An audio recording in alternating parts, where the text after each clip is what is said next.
Hey everyone, it's FFJmon here and welcome back to the channel. In today's video, I'm going to be reviewing another Pokemon movie, and this movie that I'm going to be reviewing is none other than Pokemon Destiny Deoxys. I'm really excited to share my thoughts on this movie, probably one of my favorite Pokemon movies of all time.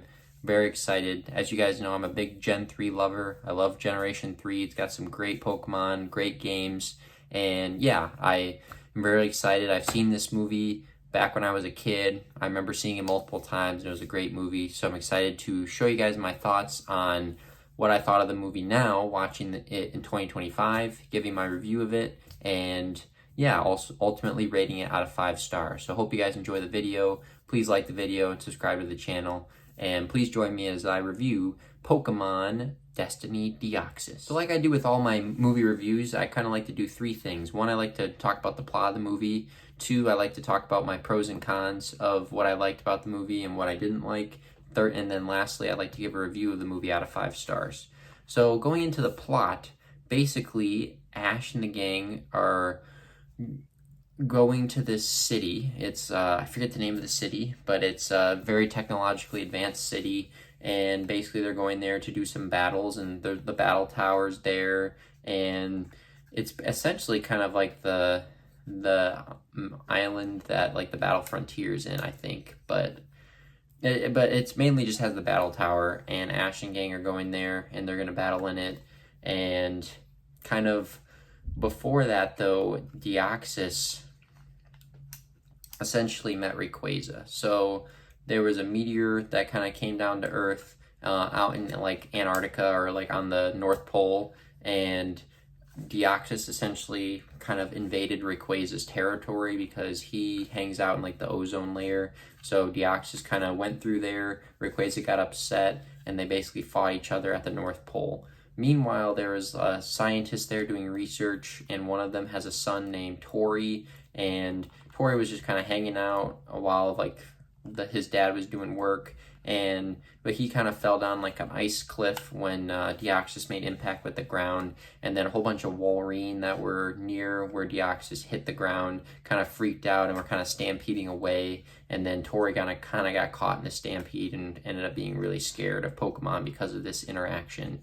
Then in the meantime, Deoxys and Rayquaza are having this epic battle, and ultimately Deoxys is holding the stone that appears to be a green stone that you later find out is another Deoxys. So the stones like in the center of their chest is the brain or the soul of Deoxys, and I think Deoxys is trying to like take this stone and essentially revive it. But in the ensuing battle, Rayquaza ends up kind of destroying Deoxys and kind of disintegrates into its own stone, which is like purple, and then it kind of falls into the depths of the sea. And then the scientists take the green stone that Deoxys had and then end up doing research on it.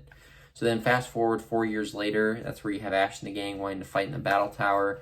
Tori ends up kind of getting involved and actually joining Ash in a battle, but Tori's like super afraid of Pokemon because of the incident with the Walrein.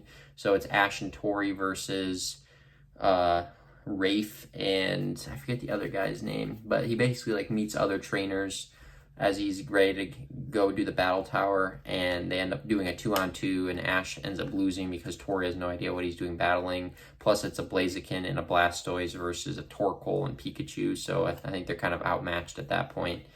But yeah, so that was kind of the results of that. And then yeah, Ash is kind of upset because Tori was kind of being mean to him a little bit and seemed kind of standoffish about Pokemon, but then he later realizes that from the scientist assistant that's actually Tori's dad. So the assistant to Tori's dad was basically telling them that Tori's afraid of Pokemon, and then Ash and the gang kind of meet up with him to try to become friends with him and ultimately have him warm up to Pokemon.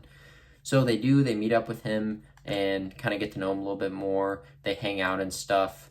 And yeah, there's a great scene of all the Pokemon kind of just hanging out at a picnic together, and all of them like playing and stuff. And yeah, I thought that was really cool. And in addition, like Team Rocket are there, obviously, up to their own shenanigans. Munchlax is a character involved in the movie for kind of comic relief, and I think Munchlax is hilarious. He's really funny.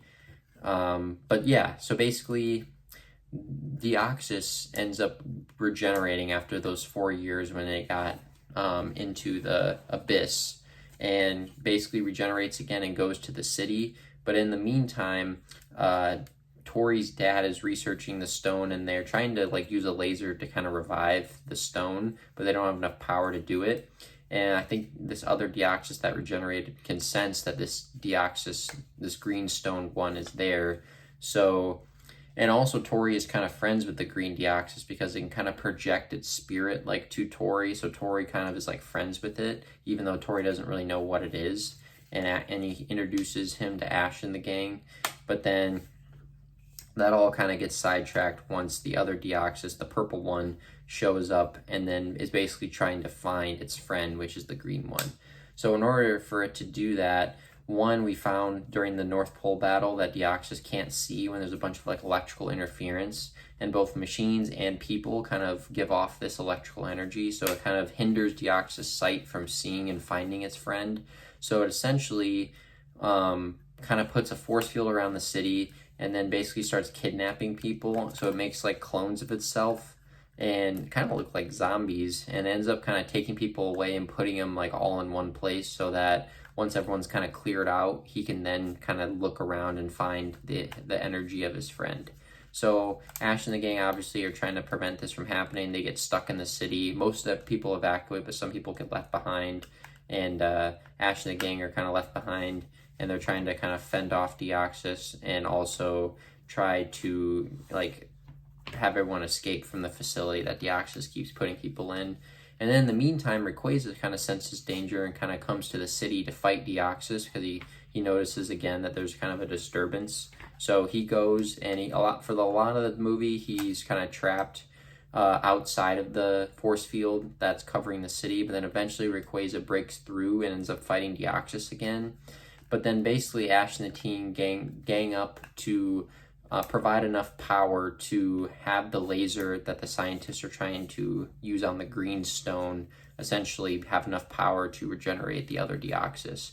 So they end up getting enough power to do that. Since like the whole city kind of lost power, they need to kind of re-energize the like wind turbines and stuff. So they basically like have all the Pokemon like help with moving the wind turbines. Even Team Rocket's helping like with their bike to do that, and I thought that was like a really cool scene. And then when there's still not enough power, Ash's Pikachu, as well as a Plusle and Minoon that they meet up with, they like kind of give the machine that the laser's powering, like they give an electrical charge, and then that ends up being enough power to revive the other Deoxys. So now the green Deoxys is revived, and then it basically goes to stop the fighting between the purple Deoxys and Rayquaza. But then once that's happening, there's now in the ensuing kind of battle to do that, Rayquaza accidentally like kind of does a hyper beam in this tower that all the security like robots are communicating with. And that's another thing I didn't mention, is that the whole city is kind of like autonomous, and it has like, you know, walkways that are kind of like the ones in airports where you can like just step on it and it'll like go for you, like conveyor belt type deal. And then passport, whenever you enter into the city, they take your picture and you kind of have like a passport for when you're in the city. And the robots, like you can kind of scan your passport, and the robots will like give you food, or they kind of are like the police, and they kind of monitor like what's going on in the city. So basically when Rayquaza does a hyper beam at that tower, the robots kind of malfunction and for some reason decide to like go up the battle tower for some reason, and then it engulfs Rayquaza and the two Deoxys, and it sees them as like a threat. So then Ash and Tori have to like work together to scan their passports on the commander robot that kind of went rogue, so that Tori's dad can and Officer Jenny can like do a command to have the robots like stop going crazy. So that's basically what happens. Then everything kind of settles down. The two Deoxys finally like get together and you know, become friendly. And then Rayquaza, you know, seeing that okay, everything's all right. The Deoxys just trying to find its friend. And plus, like when the security robots were kind of harassing them, the two Deoxys were kind of protecting Rayquaza. So then he realized like, oh, these things aren't really a threat. They're kind of like my friends. And then Rayquaza kind of goes back up to the sky in the ozone layer, and the two Deoxys kind of go away. And then also throughout the whole experience, Tori ends up becoming friends with the Plusle and Minun. So at the end, they're kind of on top of the battle tower, and they're on like all these security blocks, and Plusle and Minun like lose their balance and fall, and then Tori kind of jumps off the building to save them, which obviously like he wouldn't have done that previously because he was like afraid to touch Pokemon or even be near them. So this was kind of a huge kind of change of heart. But obviously like throughout the movie you can see him warming up to Pokemon, but this was kind of the culmination of his change from being afraid of Pokemon to now loving Pokemon.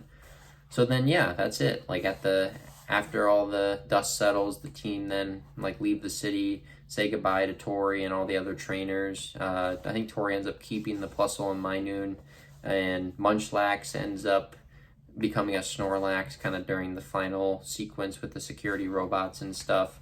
Team Rocket, obviously, were just still there, and yeah, that's pretty much it.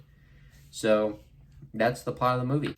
Now, going into what I liked about the movie, there's a lot to like. One, I like the progression of how Tori's character went from the scared kid who got kind of had a traumatic event to him eventually overcoming his fears and being in love with Pokemon. And it was also kind of cool because, like, yeah, it was cool to see that relationship, see Ash and friends kind of help him overcome that, as well as it was interesting to see how, like, he didn't have any friends, because, like, since this whole world's about Pokemon, if you're afraid of Pokemon, you really can't build connections with people, because, like, Pokemon is kind of the main theme of all, like, this universe, is, like, if you're afraid of Pokemon, then you're not really going to have a lot of friends, because, you know, everyone kind of has Pokemon, or Pokemon's so ingrained in, like, the society that, like, if you're afraid of them, then you can't really, like, have a lot of friends. So that was kind of sad, but it was cool that he ended up being friends with Pokemon and making, like, adult or human friends.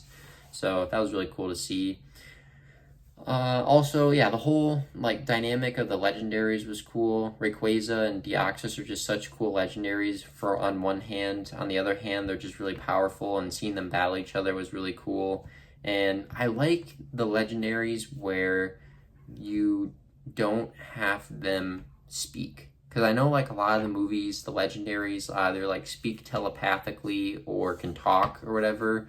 And I don't know, I'm just not a big fan of that. I like the mystery behind Rayquaza and Deoxys, and how, even though they don't talk, you kind of know their intentions just by, like, their facial expressions, their body language. Like, you can kind of understand what's going on, and you also, like, revere them as, like, these powerful creatures, but you can't necessarily communicate with them directly, but you can kind of get a sense of how they feel, and they can kind of sense, because they're smart, like, they can understand how humans feel and stuff. But, like, I feel like just having voice the legendaries is one, like, I feel like that's tough, because the voice a lot of times may not match up with, like, the scale of what the legendary Pokemon is. And two, I just feel like it doesn't make the Pokemon seem legendary or seem, like, kind of beyond human comprehension, and it kind of takes that away a little bit. I think Mewtwo's the exception, I'd say, because he's like a psychic. I know Deoxys is psychic, but he's like an alien. But Mewtwo, I feel like, is more like human, and he's more like his conflict between kind of being, you know, a clone versus, you know, Mew and everything. Like, I feel like it works with Mewtwo, but, like, with most of the other legendaries, I don't think it does. And I think having Rayquaza and Deoxys not talk and kind of have them, you know, just speak through their grunts or whatever, like, actions they're doing, I think makes a lot more sense. And that's the same with, like, Charizard. Like, a lot of times, like, Pokemon will say their names when they, like, say their cries or whatever. Like, Pikachu says Pikachu or whatever, but Charizard doesn't. He doesn't say Charizard.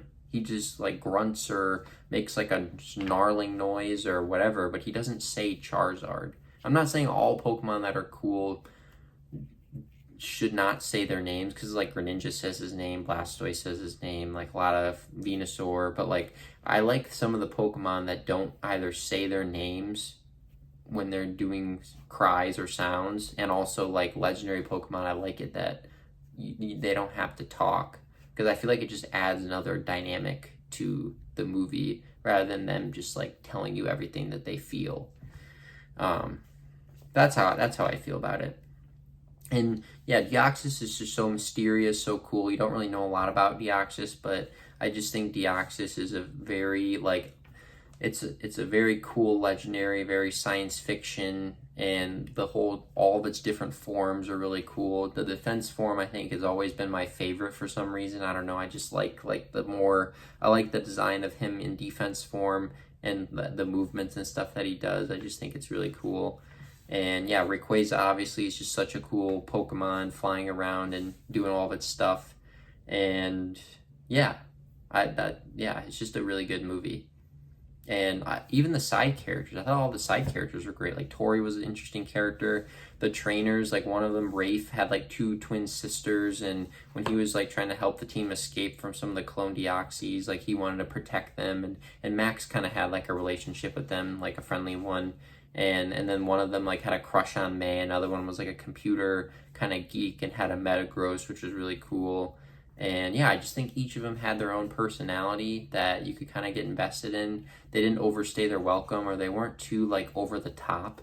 I feel like a lot of the later generations or later characters are so like over the top, or so like emotionally like they're so just flamboyant, but it's like you don't have to be like over the top. Like I get it's like for kids, but like I feel like everything is just so like hyper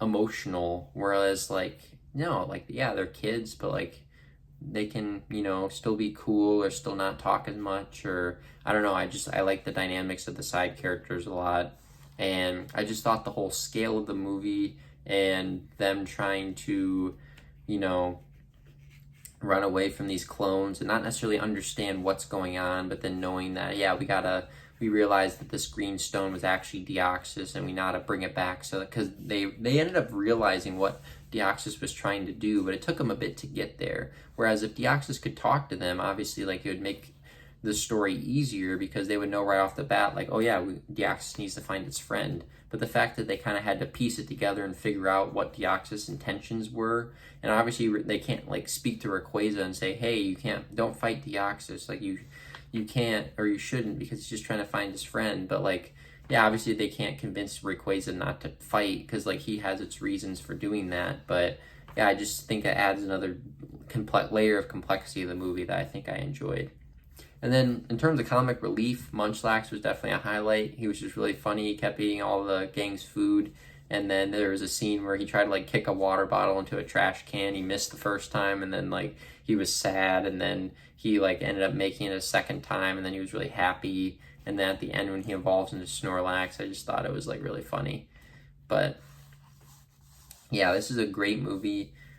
It hits all the notes, you know. It has like the friendship, the bonding, has good side characters. There's a good story arc with Tori. Ash is obviously like there to kind of help out everything and make sure that, you know, they were able to accomplish their goal and have the two Deoxys meet again. And yeah, I just think it's overall just a very strong movie, and it will always be one of my favorites. And out of all of the Pokemon movies, I feel like this is probably one of the ones I watched the most, just because I love Deoxys so much. It's my favorite legendary / mythical Pokemon. At some point I want to do like I'd like to do a master set of like all the Deoxys cards from the TCG. I think that'd be a really cool thing to do. And yeah, he's just my favorite. So great movie.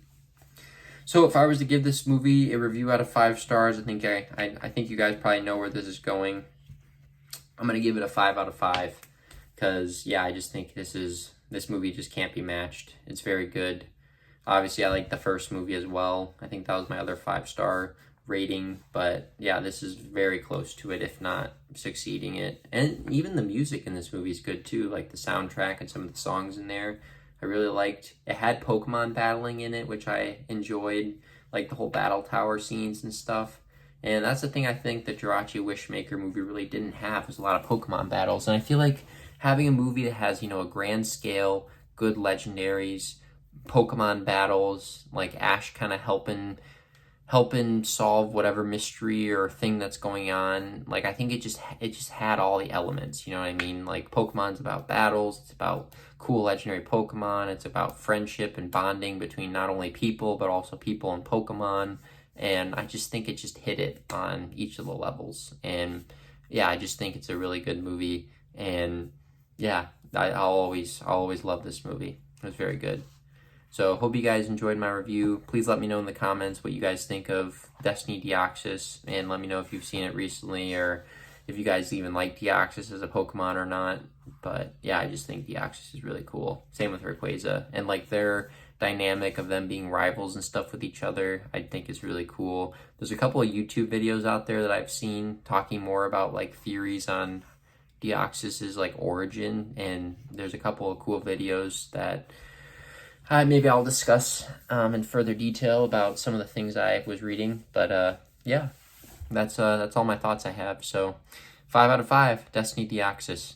Hope you guys enjoyed the review, and have a great day.